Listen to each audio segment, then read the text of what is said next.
sekalian, mudah-mudahan kita dalam kondisi yang sehat dan berbahagia. Kali ini saya akan sharing sesuatu yang tidak biasa mungkin ya. Jadi saya akan memperlihatkan banyak survei, banyak grafik ya. Jadi judulnya adalah survei kekhawatiran nasional dalam kurun dikotomi kendali. Nah, inspirasi dari jangkau kali ini ya, sharing kali ini adalah sebetulnya dari satu buku ya, buku bestseller ya, bestseller di Gramedia beberapa tahun, yaitu Filosofi Teras yang terbit tahun 2018. Jadi sampai sekarang pun kalau saya lihat ke Gramedia itu masih bestseller. Nah, kemudian itu surveinya dilakukan, penulis bukunya adalah Henry Manampiring. Nah, saya akan perlihatkan sebelum masuk ke survei-surveinya, kita masuk dulu ke Lungi jilid 12 ayat 4. Sumagyu bertanya tentang seorang kuncu. Nabi bersabda, seorang kuncu tidak merasa susah dan tidak merasa khawatir. Kemudian tidak merasa susah dan tidak merasa khawatir, mengapa menjadi sifat seorang kuncu? Nabi bersabda, bila memeriksa ke dalam diri sendiri ternyata tidak bernoda, mengapa harus susah dan khawatir?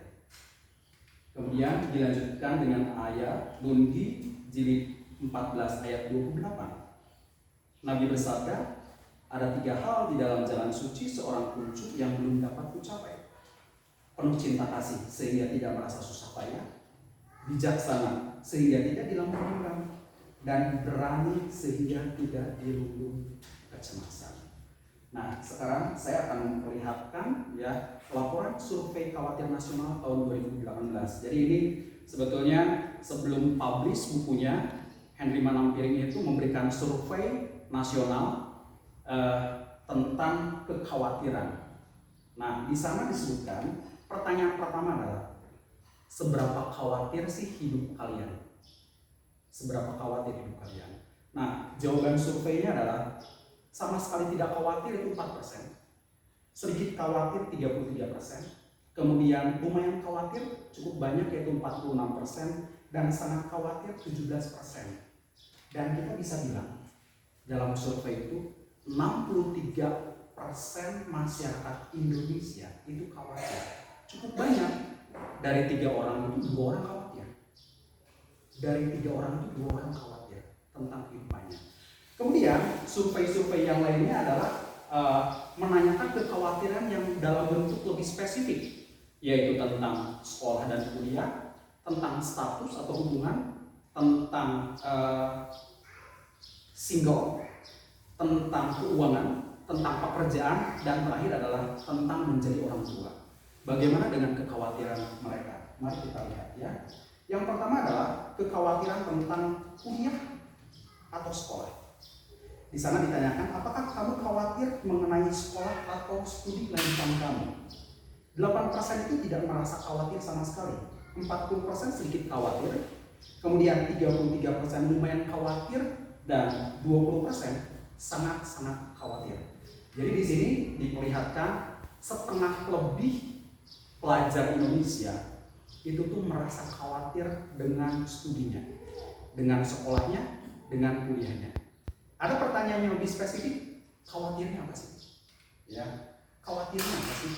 Jadi di sini yang ditanyakan adalah, apa yang kamu khawatirkan dari sekolah atau studi lanjutan kamu? Di sini jawabannya maksimal 3.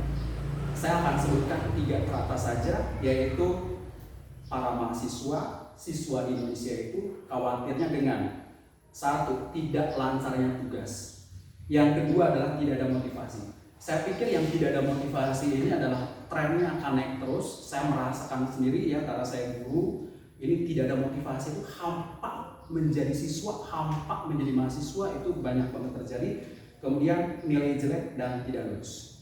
Di bawahnya adalah di bawah 25%. Kemudian yang selanjutnya adalah khawatir tentang hubungan. Jadi hubungan di sini itu yang dimaksud adalah yang berpacaran dan yang sudah legal, suami istri. Ya. Nah, di sini disebutkan seberapa khawatirkah kamu mengenai hubungan? Yang pertama adalah sangat tidak khawatir. 29% ya settle, stabil. Kemudian sedikit saja 42%, agak khawatir tuh 21%, dan sangat-sangat khawatir 9%. Jadi yang punya hubungan itu yang khawatirnya cukup sedikit, yaitu 30%. Ya. Terus pertanyaan selanjutnya adalah yang 30% itu yang merasa khawatir itu, ya, apa yang dikhawatirkan? Apa yang dikhawatirkan? Yang pertama adalah hubungannya tidak jelas. Di sana disebutkan sih, relationship-nya ya, atau hubungan saya entah mau dibawa kemana ke dalam, ya, itu adalah 48%. Nah, sisanya itu kurang dari 30%. Kemudian selanjutnya, menurut saya ini yang menarik sih, kekhawatiran tentang single, ya, kekhawatiran tentang single. Nah, yang ini pertanyaannya sama seperti tadi, apakah khawatir nggak sih kalian dengan status kalian yang single? Di sana disebutkan happy-happy saja 26%, kemudian sedikit saja 45%, lumayan khawatir 23%, khawatir banget 7%. Jadi di sini ternyata yang single juga 30%. Kesimpulannya adalah apapun status kalian yang single atau yang sudah punya hubungan, ya, tingkat kekhawatirannya sama 30%, ya. Nah, terus habis itu seperti biasa ditanya lagi untuk yang 30% yang khawatir itu khawatirnya tentang apa sih? Ya. Nah, di sini khawatirnya tidak akan pernah mendapatkan pasangan. Itu paling tidak 70%. Ya. Terus khawatir umur yang tidak muda lagi. Kemudian khawatir apakah saya masih menarik bagi orang lain atau tidak. Itu persentasenya cukup gede ya, 70%, 60%, 61%, ya. Taucin jangan bertanya kepada saya khawatirnya saya apa ya. Tidak akan saya jawab.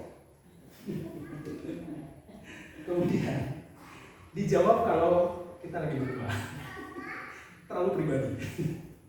Kemudian selanjutnya adalah ini kekhawatiran tentang pekerjaan atau bisnis ya. Ini saya tidak akan banyak cerita ya. Saya kurang paham dengan pekerjaan dan atau bisnis. Di sana disebutkan 37% responden merasa khawatir. Tapi saya pikir ini juga sama trennya, apalagi pada saat pandemi, kekhawatiran tentang pekerjaan, kekhawatiran tentang bisnis itu tidak akan 37%, pasti akan lebih dari itu. Ya, alasannya adalah apa? Ini, ya, jadi khawatir di pekerjaan sekarang, khawatir dengan upah atau pendapatan yang tidak mencukupi, khawatir dengan performa yang tidak memuaskan. Ya, nah, yang saya akan bahas agak banyak mungkin ya. Jadi ini adalah kekhawatiran tentang keuangan. Seberapa khawatir sih kamu mengenai kondisi keuangan? Di sini itu tidak khawatir sama sekali 4%, khawatir sedikit saja 43%, lumayan khawatir 29%, dan stres butuh uang itu 24%. Kesimpulannya apa? Orang Indonesia itu 1 dari 2 orang merasa khawatir dengan kondisi keuangan. Cukup banyak sebetulnya. Ya. Nah, apakah ini akan naik?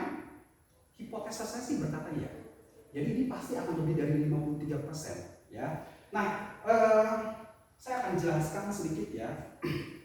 Anak-anak milenial, anak Gen Z, ya, anak-anak yang umurnya di bawah 30 tahun, itu adalah anak-anak yang tidak bisa menyimpan uang. Itu tuh sudah ada surveinya, ya, tidak bisa menyimpan uang. Nah, kenapa? Alasannya karena, ya, kebutuhan mereka itu banyak. Kebutuhan mereka banyak, ya. Dulu waktu saya umur 20-an juga rasanya kebutuhannya nggak banyak sih, ya. Tapi kebutuhan mereka apa sih? Satu, kebutuhan mereka adalah hal yang menurut saya nggak masuk akal ya. Yang kesatu adalah anak-anak Gen Z dan anak-anak milenial itu butuh healing, butuh hiburan. Itu yang pertama. Terus kalau yang kedua, butuh nonton konser, ya. Makanya ada istilahnya itu apa ya? Tiket war, ya nggak sih? Dulu saya rasanya konser ada, tapi nggak ada tuh istilah tiket wars gitu ya. FOMO, takut ketinggalan gitu ya. Itu nggak ada, ya. Dan anak-anak sekarang hal-hal seperti itu sudah menjadi kebutuhan primer. Buat kita dulu itu bukan merupakan kebutuhan primer. Jadi list mereka dengan kebutuhan primernya itu lebih banyak daripada list saya pada saat ngambil menjadi kebutuhan primer, ya. Nah, terus habis itu ada fakta lain yaitu pinjaman online, pinjol, itu 60% itu adalah yang meminjamnya umur 19 sampai 24 tahun. Anak-anak bocil sih kalau menurut saya, ya karena saya umurnya 2 kali lipat. Anak bocil itu, ya umur 24 tahun itu udah mengakses pinjol. Ya, apakah pemerintah turun tangan sekarang? Yes. Pemerintah turun tangan sekarang, ya. Baru sekarang, baru minggu-minggu ini pemerintah turun tangan. Apa pemerintah turun tangannya? Turun tangannya adalah pinjol sekarang sudah masuk ke dalam BI checking. BI checking. Dan uniknya adalah BI checking itu sudah merupakan syarat untuk melamar kerja. Jadi pada saat anak-anak sekarang kerja, ya, nanti si pemberi pekerja akan ngecek dulu apakah bermasalah tidak sih secara keuangan. Itu sampai segitunya sekarang, ya. Karena apa? Karena pinjol itu banyak kredit macet, dan kredit macet itu diakibatkan oleh anak-anak milenial dan Gen Z, ya. Terus habis itu selanjutnya ada fakta lagi yang lain, ya. Bank BCA juga sudah mempublish tentang siapakah yang menjadi nasabah prioritas. Nasabah prioritas itu nasabah yang kalau nggak salah di atas 5 miliar ya, Bu Sandi ya, rasanya di atas 5 miliar ya. Uniknya adalah yang menjadi nasabah prioritas itu adalah nasabah-nasabah yang merupakan generasi baby boomers dan Gen X, bukan Gen Z dan milenial. Mungkin di antara coaching bilang ya kan wajar kalau misalkan anak milenial, anak Gen Z itu kan baru bekerja, ya enggak? Jangan salah. Bisnis sekarang, ya startup sekarang itu dipegang oleh siapa? Dipegang oleh anak-anak milenial dan Gen Z kan? Ya enggak? Sebetulnya kan mereka itu cukup kaya, cuma karena kebutuhan mereka, list kebutuhan mereka itu banyak, makanya mereka tidak punya tabungan. Jadi itu ada beberapa fakta yang menyebutkan kalau memang anak-anak sekarang itu nggak bisa pegang uang kok, ya nggak bisa pegang uang. Nah terus habis itu saya ada cerita ya, saya tidak tahu apakah ini relate dengan kehidupan kita atau tidak. Jadi saya 2 minggu lalu itu saya ketemu sama satu murid saya, alumni ya, lulusan SBM ITB ya, bisnis manajemen. Kemudian dia tahun 2017 SMA-nya. Jadi 2001 sudah lulus, itu berarti anak Gen Z ya, anak Gen Z ya. 2001 udah lulus ya, kumpul IP-nya nyaris 4. Jadi si anak ini memang ideal. Kalau mahasiswa itu adalah mahasiswa ideal. Terus dia sudah bekerja. Bekerjanya adalah di perusahaan multinasional.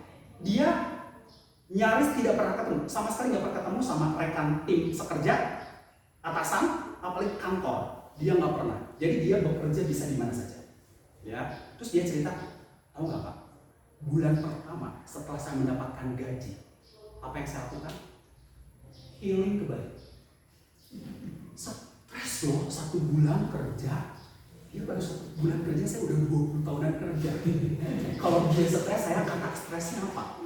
Ya, stres Pak, 1 bulan kerja, jadi saya minta liburan ke Bali. Ya. Terus kamu di pekerjaannya gimana? Saya tinggal ngomong saja, Pak, saya liburan di Bali, jadi saya tetap kerja, cuman mungkin akan delay 1 jam 2 jam. Si bosnya bilang, oke, ya, udah liburan di sana. Bapak tahu nggak yang disebut dengan liburan ke Bali sampai kerja lumayan menyenangkan. Bukan lumayan menyenangkan, menyenangkan. Karena Pak lucu kan Pak, pada saat kita lihat pantai itu, terus habis itu jam 12-an saya makan-makan, saya harus bekerja dulu sebentar. Terus habis itu menikmati lagi suasana, saya harus bekerja dulu sebentar. Dan bekerjanya beres memang, ya bekerjanya beres. Sudah. Nah itu cerita tidak sampai sana. Kemudian dia ngomong, habis itu saya 6 bulan kerja, saya ngapain Bapak? Saya tuh atlet ice skating.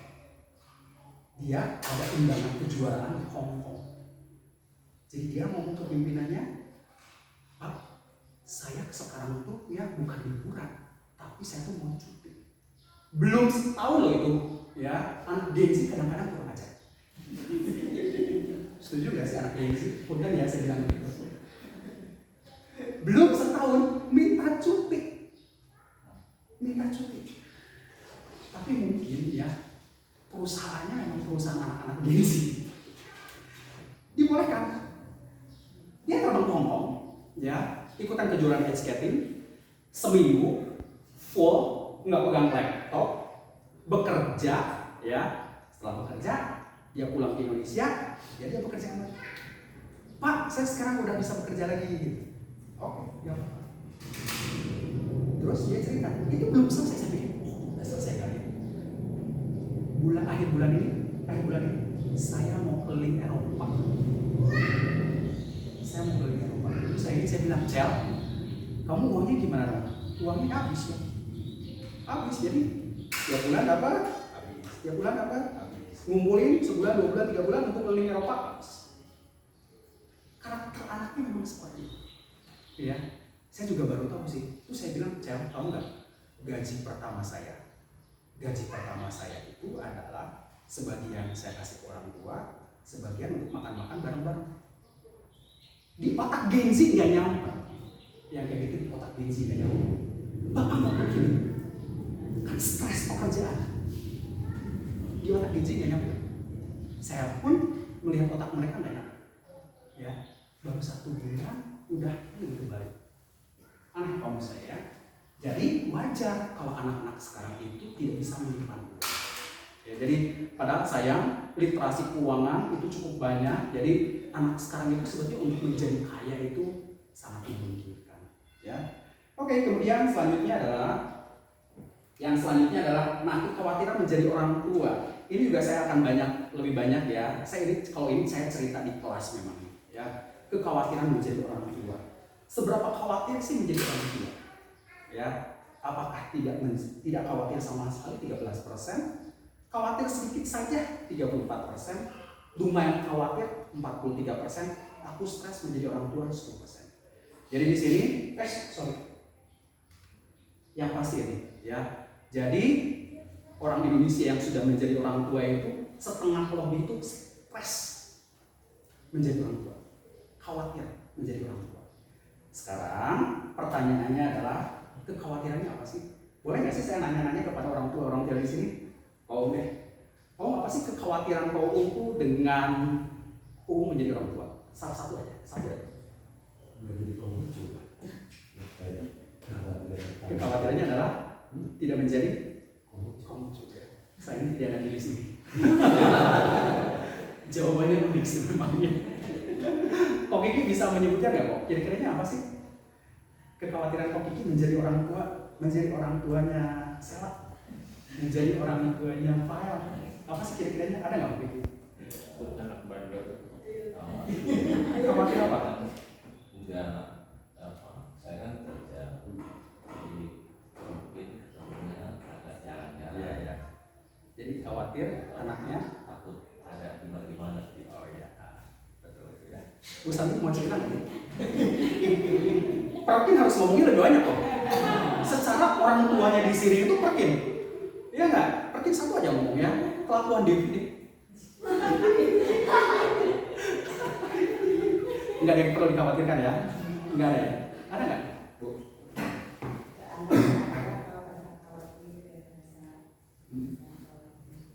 Nggak ada.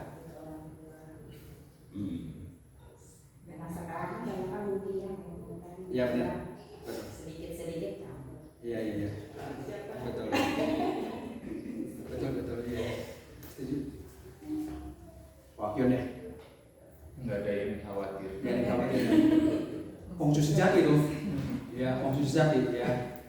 Tadi Nabi Kongcu bilang kan, kalau misalkan kita beres nih dalam tubuh kita, ngapain ada yang perlu dikhawatirkan kan? Ya nggak sih? Kongcu banget, 100% Kongcunya ya. Cek Simon bisa sharing nggak Cek? Sebagai orang tua, apa sih yang dikhawatirkan sama Cek?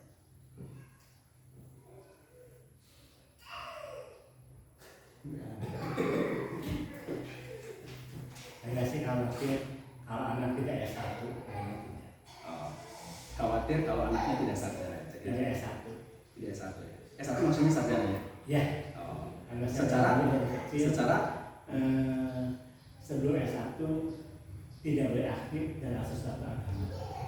Ya. Setelah S1 silakan pergi sendiri. Oke. Sip. Secara anaknya Cek kayaknya lebih dari S1 ya? Lebih. Kan? Keren kan? Ya kan? Oke, sekarang sayangnya apa yang dibicarakan di sini semua tidak ada di sini ya. Nggak ikutan survei ya. Jadi ini ya, di sini kekhawatiran mereka itu adalah hasil surveinya adalah yang pertama cukup banyak loh, 57% biaya sekolah anak. Biaya sekolah anak. Ya, jadi orang tua khawatir dengan biaya sekolah anak. Jadi terus terang saja ini saya sharing ke anak-anak di sekolah ya, karena anak-anak tuh merasa ya sekolah apa sih, tidak ada pentingnya. Padahal untuk bisa mengakses, untuk mendapatkan mereka hak sekolah nggak gampang. Ya, di sekolah saya ini SPP-nya 2,6 juta, hampir 3 juta. Ada lagi pengeluaran-pengeluaran yang lain. Misalkan nanti bulan Oktober itu ke Bali itu 5,3 juta, belum uang saku. Terus ada lagi biaya-biaya yang lain. Kalau mereka ada kerja kelompok lah, kalau ada apa, uang fotokopi segala macam itu pasti akan. Terusnya itu biaya transportasi, biaya makan. Jadi saya sih mikir kalau di sekolah saya kayaknya orang tua itu harus saving money 5 juta untuk anak sekolah. Jadi itu juga saya katakan ke anak-anak ya. Nah, padahal untuk kondisi sekarang mendapatkan uang 5 juta itu menurut saya sangat susah. Sangat susah. Saya katakan ke anak-anak juga kepada keponakan-keponakan yang saya yang ada di sini ya. Orang tua kita ya, orang tua keponakan-keponakan yang ada di sini ya, untuk mendapatkan uang mungkin nggak sebetulnya bisa sampai mengorbankan harga dirinya. Sangat mungkin kan mengorbankan kesehatan tubuhnya. Dan mungkin ya dengan penuh terpaksa ya, dengan penuh terpaksa dia melakukan cara-cara yang tidak dalam tanda kutip tidak halal. Hanya untuk siapa? Hanya untuk salah satunya adalah membiayai sekolahnya keponakan-keponakan saya yang ada di sini. Jadi saya sih berharap kepada yang ada di sini, yang masih sekolah, yang masih kuliah, kuliahlah, sekolahlah bertanggung jawab. Orang tua rasanya nggak ngomong begini kan? Kamu masuk sekolah, kamu harus jadi juara umum ya. Bu Santi nggak pernah ngomong begitu, ya nggak sih? Nggak pernah. Tapi kalau kamu sekolah, kalian bertanggung jawab dengan sekolahnya. Karena orang tua kalian itu hanya bisa memfasilitasi uangnya. Prosesnya itu kalian sendiri yang pegang. Sekolah adalah salah satu investasi terbaik yang diberikan orang tua kepada anak-anak. Jadi kalian jangan mikir investasi terbaik itu adalah kalau misalkan kalian sudah menikah, dikasih rumah sama orang tua, dikasih perhiasan, dikasih apa. Tapi investasi terbaik adalah menyekolahkan. Karena dengan sekolah, leher ke atas akan makin pintar. Kalau leher ke atas makin pintar, itu berarti pilihan-pilihan hidupnya pun akan makin pintar. Rumah, harta gampang hilang. Tapi investasi dari leher ke atas itu susah. Jadi saya sih berharap ya kepada keponakan-keponakan yang ada di sini, ya pada saat sekolah, pada saat belajar ya belajarlah baik-baik. Belajarlah untuk menjadi siswa mahasiswa yang bertanggung jawab. Ya karena apa? Karena itu adalah salah satu kekhawatiran kok sebetulnya ya ini sudah terbukti ya. Ada 57% orang tua yang mengaku khawatir. Mereka khawatir tidak bisa menyekolahkan anaknya. Khawatir. Ya, jadi pada saat kalian sekolah, pada saat kalian kuliah, ya sekolahnya yang itu, kuliahnya yang. Kemudian yang kedua nih, kekhawatiran orang tua yang kedua adalah kalau anaknya sakit. Kalau anaknya sakit, ya saya nggak perlu cerita lah di sini disebutkan sakit parah kecelakaan. Saya nggak perlu cerita lebih jauh ya, pokoknya sakit saja. Ya. Jadi kalian keponakan-keponakan saya di sini pernah nggak sih mendapatkan omelan dari orang tua misalkan begini ya? Kalian tuh jangan terlalu sering lembur. Kalian tuh tidur cukup, jangan makan yang jorok misalkan. Lihat HP jangan terlalu lama, headset jangan terlalu sering. Ada nggak sih ucapan omelan-omelan seperti itu? Kalau ada ucapan-ucapan seperti itu, bukan berarti orang tua itu sebel sama kalian, tapi itu adalah respon dari kekhawatiran mereka terhadap kesehatan kalian. Ngerti nggak? Jadi jangan mikir kan, orang tua gue tuh bawel banget sih. Padahal bukan karena itu. Itu adalah respon kekhawatiran mereka. Ngerti nggak? Ya, contoh, saya akan bedah satu-satu ya. Kenapa sih kita tuh nggak boleh pakai headset terlalu lama? Aturan WHO apa enggak? Yang aturan 60-60. Aturan WHO yang 60-60. Penggunaan headset adalah 60 menit dan maksimal 60% dari batas maksimal. Apakah kalian melakukan hal seperti itu? Bisa jadi lebih. Penggunaan headset yang terlalu lama itu akan merusak telinga kita. Telinga itu yang bekerja adalah syaraf. Syaraf kena itu susah untuk diobati. Kalau terjadi penurunan pendengaran karena usia, itu adalah hal yang alamiah. Tapi kalau kalian rusak sendiri, itu yang menurut saya agak kurang ajar. Jadi hati-hati dengan penggunaan headset. Kemudian, kenapa sih nggak boleh kalian tuh lihat HP aja terus? Orang tua kalian tuh pasti ada kekhawatiran matanya rusak. Konten yang ada di sini itu terlalu jelek. Rasanya saya sering kali cerita ya, media sosial kita itu, media sosial Indonesia itu terlalu bebas. TikTok di Cina itu hanya ada tentang edukasi. Di Indonesia, edukasinya itu sangat kecil. Di sini itu banyaknya sampah. Kenapa saya bisa bilang begitu? Karena saya juga main TikTok. Saya main TikTok. Cuman mungkin bedanya adalah saya punya kontrol. Ya, kalau anak-anak, lah Pak udah masuk FYP masalahnya. Jadi ada satu viral yang minggu ini ya, yang selebgram makan es krim. Ada yang tahu nggak di sini? Berarti tahu. Itu keterlaluan. Jadi saya nggak akan cerita karena saya kira kurang pantas saya ngomongnya dulu. Ya, itu terjadi karena apa? Itu ada di FYP saya. Saya harus konsumsi. Itu secara murid saya persis, anak cewek. Ya, terus habis itu, apakah yang berpacaran di sini suka melakukan sleep call? Sleep call. Sleep call adalah hal yang umum sekali dilakukan oleh anak-anak muda sekarang. Ya, jadi sleep call adalah untuk generasi saya, sleep call adalah pacaran, pakai video call sampai tidur. Itu adalah sleep call.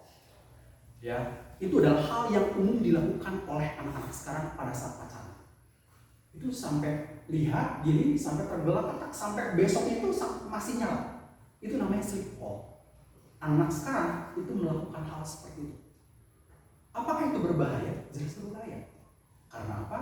Radiasinya itu semalaman. Berapa jam radiasinya? Dan lebih dari itu, saya bisa katakan di sini. Di sini ada yang menyebutkan orang tua itu khawatir dengan anak-anaknya melakukan seks bebas.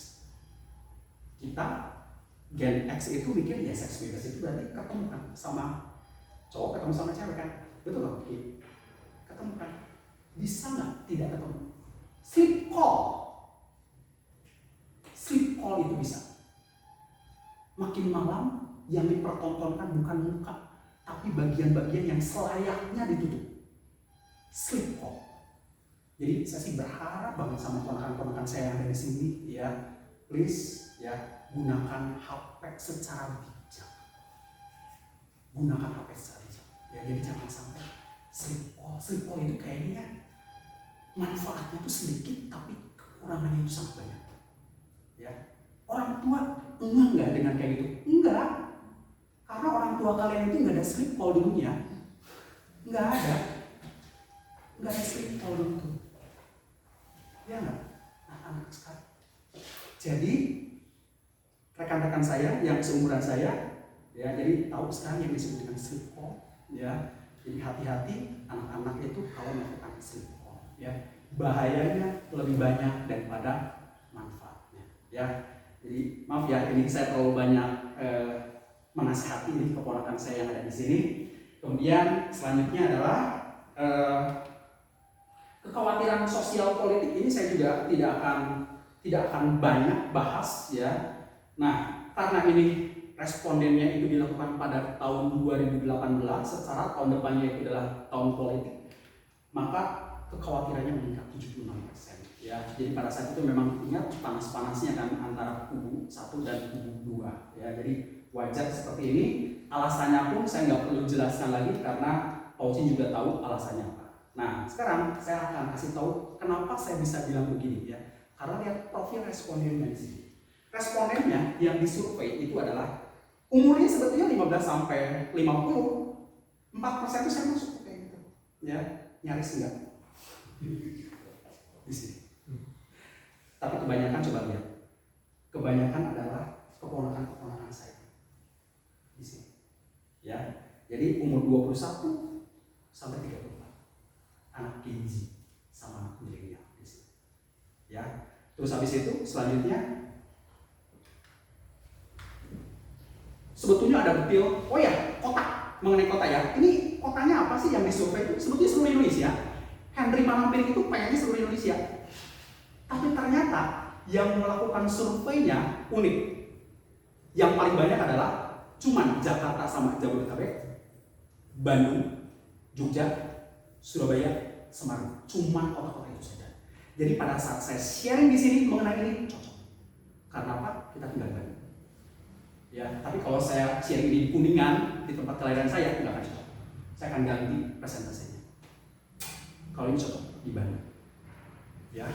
Nah, terus habis itu sekarang ditanyakan ini ya, bagaimana kamu mendeskripsikan posisi kamu tentang agama dan kepercayaan? Ya, ini juga unik menurut saya ya. Jadi di sini disebutkan saya penganut agama umum atau mainstream dan saya religius 32%. Memang agak sulit sih untuk menentukan apakah orang itu religius atau tidak ya, tapi dia pengakuannya itu religius 32%. Kemudian yang kedua adalah saya penganut agama umum. Agama umum adalah agama yang dianut oleh sebagian besar penduduk Indonesia yang diakui. Jadi 6 agama termasuk agama Konghucu. Nah, terus habis itu saya penganut agama umum mainstream dan tidak religius. 54%. Cukup banyak, ya. Kemudian selanjutnya adalah saya penganut agama yang tidak mainstream atau kepercayaan dan saya religius 3%. Jadi ini adalah umat-umat mungkin Ahmadiyah, ya. Kemudian agama Baha'i, ya, kepercayaan terhadap Tuhan yang Maha Esa. Nah, itu 3%, religius 3%. Kemudian saya penganut agama yang tidak mainstream, kemudian saya tidak religius, itu juga 3%, dan saya ateis, hampir 10%. Hampir 10%. Ya. Nah, terus habis itu, ya, ini cerita baru 2 hari yang lalu. Saya wawancara terhadap anak-anak, ya. Anak yang saya wawancara adalah anak yang almost ideal sebagai student, ya. Dia anak yang rajin, ya, anak yang tidak membangkang, kemudian anak yang mengerjakan PR-nya itu sendiri, laki-laki. Dia dari ekonomi menengah atas. Saya bertanya, apakah kamu cukup religius? Dia kebingungan dengan jawabannya. Akhirnya saya ganti, apakah kamu tiap minggu beribadah? Dia juga nggak jawab. Dia bilang, menurut saya itu pertanyaan aneh, Pak. Karena kalau beribadah itu cukup di rumah. Jadi saya nggak pernah beribadah. Apakah orang tua kamu juga beribadah? Enggak. Dia penganut agama, ya, salah satu agama yang ada di Indonesia. Tapi buat mereka beribadah itu dan sesuatu yang aneh. Saya agak kaget sih dengan jawaban itu. Karena secara murid saya itu adalah ada di sekolah yang labelnya adalah label agama. Label agama. Akhirnya saya pengen tahu kan, kenapa sih kamu tidak suka beribadah? Salah satu alasannya apa coba? Beribadah itu khotbahnya tidak benar. Itu di agama itu memang ada dogmanya. Saya nggak perlu ceritakan ininya ya, ceritakan agamanya apa ya. Jadi ada dogmanya. Jadi pada saat sharingnya itu ya dia harus ngikutin dari pusat. Dia bilang itu tidak menarik buat saya. Kalau beragama itu ya buat dia cukup percaya dan cukup berdoa saja di rumah itu sudah religius buat dia people. Terus habis itu saya tanya, apakah teman-teman kamu juga sama seperti kamu? Ya. Apakah apakah ada yang suka saya bilangnya ke gereja ya, karena itu sekolah. Jadi, apakah ada yang suka masih ke gereja? Ada. Tapi itu dua alasan. Yang pertama adalah karena dia senang main musik. Yang kedua adalah karena orang tuanya adalah entah itu pendeta, entah itu pengurus yang notabene lu harus ikut. Gitu. Sisanya. Pertanyaan saya terakhir adalah, apakah teman kalian itu ada yang ateis? Dia jawab dengan seyakin-yakinnya. Beberapa orang sudah ateis. Punya agama iya, tapi dia tidak publish ateis. Tapi saya tahu dia ateis. Ada 10%? Ada. Cocok? SMA kelas 11. SMA kelas 11. Terus habis itu saya tanya lagi, sebetulnya perlu nggak sih beragama itu perlu? Dia bilang, perlu nggak perlu? Untuk anak muda sekarang itu yang penting adalah saya punya goal, saya punya cita-cita. Jadi ada banyak fase yang saya harus tempuh. Fase ini selesai, lanjut fase yang lainnya, lanjut fase yang lainnya. Kalau itu cita-citanya sudah terpenuhi, maka setelah itu saya akan rutin kebaktian. Oleh karena itu, kebaktian itu cukup orang tua. Dia mengatakan seperti itu. Ya, mirip sih sebetulnya, ya, tapi itu adalah kenyataan. Kemudian selanjutnya sekarang, nah, yang ini tuh sebetulnya kan yang tadi itu sebetulnya kan introduksinya kelamaan ya. Menghilangkan rasa khawatir itu gimana sih? Ya, menghilangkan rasa khawatir itu adalah menggunakan konsep dikotomi kendali.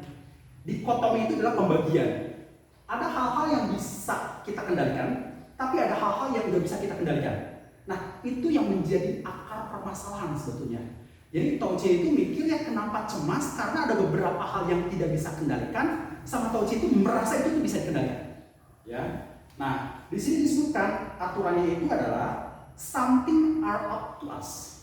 Something are not up to us. Jadi di sana disebutkan ada hal-hal yang berada di bawah kendali kita, tapi ada juga hal-hal yang berada di luar kendali kita.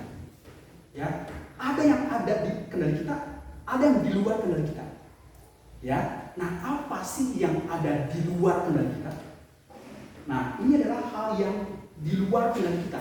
Jadi kalau di luar kendali kita itu, kita nggak usah cemas karena Pak, kita mau apapun, kita mau jingkrak-jingkrak apapun ya, itu tidak akan mengubah keputusan. Yang pertama adalah tindakan orang lain. Itu adalah di bawah kendali kita. Tindakan orang lain itu di bawah kendali, di luar kendali kita. Opini orang lain terhadap kita bukan di bawah kendali kita. Itu di luar kendali kita. Jadi opini orang, ya pikiran orang, kita bisa abai. Terus habis itu kondisi saat kita lahir, seperti jenis kelamin, orang tua, saudara, etnis, kebangsaan, warna kulit. Saya pernah ngomong sih ke orang tua saya, "Mah, kenapa sih saya tuh Chinese?" Mama saya nggak respon. Ya itu waktu kecil ya. Jelas saya tidak tahu konsep dikotomi kendali ya pada saat kecil ya. "Mah, saya tuh kenapa sih Cina? Udah muka putih, sipit lagi saya." Jadi dari 12 bersaudara itu sipit banget tuh saya. Ya, yang lain-lain itu bisa dianggap kita hitam tapi Cina. Ya, tapi ya kalau saya tuh dari sini pasti Cina.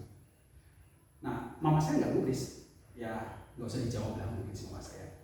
Mama saya tuh jawab pada saat saya nanya ke kita, "Mah, kenapa sih kita tuh anaknya banyak banget, mama anaknya banyak banget, 12 bersaudara. Kenapa nggak sampai nomor 9? Stop sampai nomor 9, saya anak nomor 9 sih." Ya. Dia udah mulai ngotot kan, ya nggak? Ya, itu sebetulnya harusnya itu di luar kendali saya. Ya nggak? Saya punya banyak saudara itu adalah di luar kendali saya. Ya nggak? Dan yang terakhir itu, ya, saya pertanyaan begini, "Mah, waktu dulu masih bocil, masih SD ya, Mah, kalau di Indonesia itu kan yang paling kaya adalah Lim Suryong. Kenapa sih saya itu nggak jadi anaknya Lim Suryong? Dikemplang saya langsung, mengajar, kemplang langsung.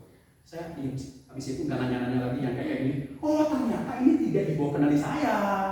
Ya nggak, jadi mama saya ngapain nanya-nanya kayak gitu? Kan lu brojol aja dari rahim saya. Terus habis itu cuaca, gempa, wabah, penyakit, harga saham, nilai tukar rupiah ini juga di luar kendali kita. Ya, ini juga sama di luar kendali kita. Jadi yang di kendali kita itu apa sih? Ya, di bawah kendali kita itu apa sih? Sedikit yang ada di bawah kendali kita itu. Persepsi, apa yang kita pikirkan. Apa yang kita pikirkan itu kita merdeka.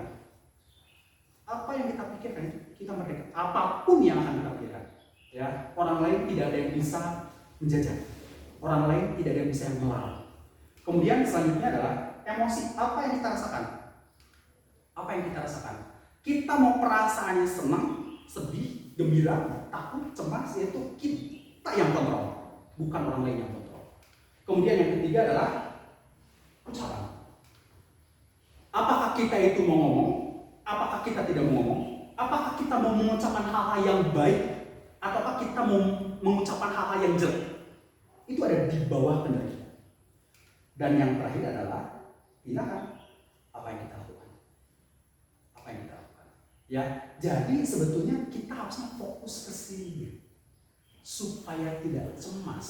Kita fokusnya cuma ke sini. Kita nggak bisa fokus kepada hal-hal yang di luar kendali kita.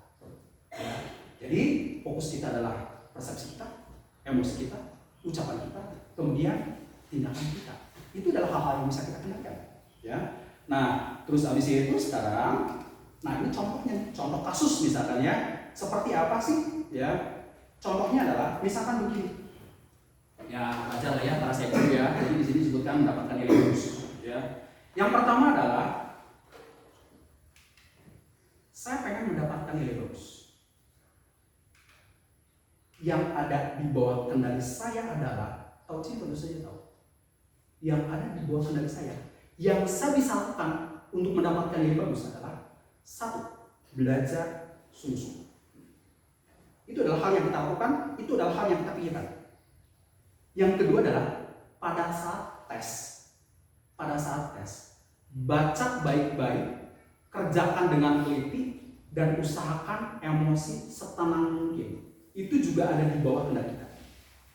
Pada saat papernya itu diberikan kepada guru, ya, pada saat papernya diberikan kepada guru, itu sudah tidak menjadi kendali kita. Karena yang menilai bukan kita kan, yang menilai adalah orang lain. Jadi di sini pada saat kita kasih papernya, stop rasa khawatir. Nggak usah mikir-mikir, overthinking, aduh saya nilainya berapa, ini nanti nilainya berapa, apakah nanti saya A, apakah nanti saya berapa. Stop overthinking. Karena apa? Kita tidak punya kendali terhadap nilai. Kita tidak punya kendali terhadap nilai. Paham ya? Nah, jadi apakah kita harus berpasrah dengan begini? Nabi bilang, Tiong-yong bab 13 ayat 5. Ya. Nah, Nabi bersabda, hal memanah itu seperti sikap seorang kunjung. Bila memanah meleset dari bulan-bulanannya, si pemanah berbalik mencari sebab kegagalan di dalam diri sendiri. Kalau kita nilainya jelek, ya berarti yang kita salahin siapa? Apakah orang lain? Apakah gurunya yang nilai? Apakah orang tua? Diri sendiri. Karena apa? Diri sendirilah yang ada di bawah kendali kita. Jadi Nabi Kunci pada saat itu pun sudah tahu dikotomi kendali. Ya, keren banget konsepsi ya. Terus habis itu selanjutnya kasus yang kedua misalkan ya, kasus yang kedua itu harusnya jangan menilai ya, harusnya adalah Rara misalkan. Nah, Rara tuh mau ini kan mau lomba ya, saya namanya juga. Rara tuh mau lomba ya ke Italia fotonya. Nanti tuh ke Italia kalau nggak salah, ya nggak? Jadi Rara tuh mau lomba choir ya, paduan suara ya. Jadi kemarin kan udah menang di Jepang, kemudian sekarang itu akan lomba lagi choir di Italia. Ya. Rara itu ingin juara. Kendali Rara adalah satu, dia latihan sebaik mungkin. Dia jaga kesehatannya. Dia harus bisa mengurangi hal-hal yang buruk ya untuk kesehatan suaranya. Dia juga harus ngapalin partitur lah, kemudian ngapalin notasi lah, apanya, kalimat-kalimatnya lah, ya. Itu adalah ada di bawah kendalinya Rara. Terus yang terakhir adalah pada saat performlah sebaik mungkin. Setelah perform, stop. itu bukan di bawah kendali kita.